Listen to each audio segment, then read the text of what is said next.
watch today. The 30-year fixed rate mortgage dipped to 3.97% this week.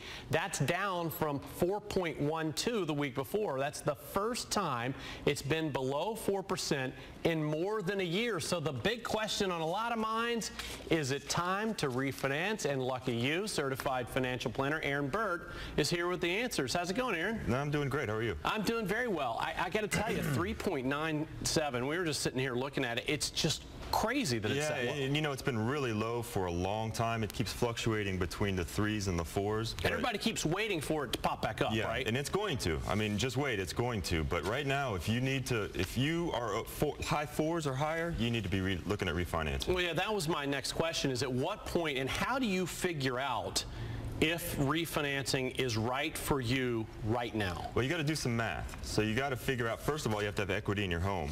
Second of all, you have to figure out what your closing costs are going to be, because not all closing costs are the same. So you may want to shop around, see where you can get the best rate, and see where you can get really competitive closing costs. So it's both of those things you have to be looking for. Of course. And you have to factor in how long you're going to be in the home, because if you're paying high closing costs and you're going to be out of the house in 2, 3, 4 years, then it probably doesn't make sense to refinance. But if you're there for the long term, then yeah, you definitely need to be looking at it. All right, so let's say you look at those numbers and you decide refinancing is for you.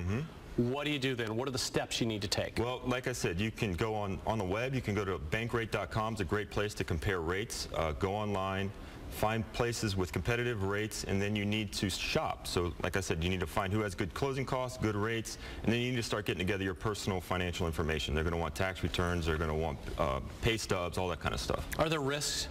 The risk is if you do a cash-out refi. So you refinance. Well, it's when you refinance, you take equity out of your home. Okay. That's what got people in a lot of trouble in 2008, 2009, because the house values dropped and then they end up underwater.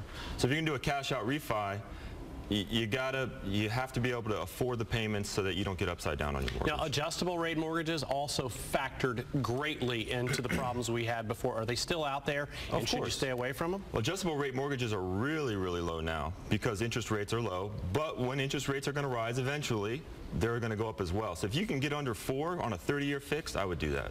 Any way to know when the rates are going to start going back up? Because it really seems like for a year or so now we've been saying, hey, rates are down, but they're going to start going back up soon. There's no way to know. There really isn't.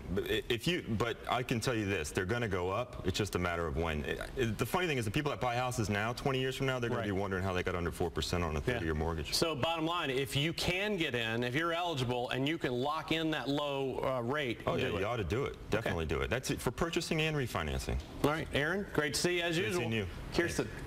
All right, thanks.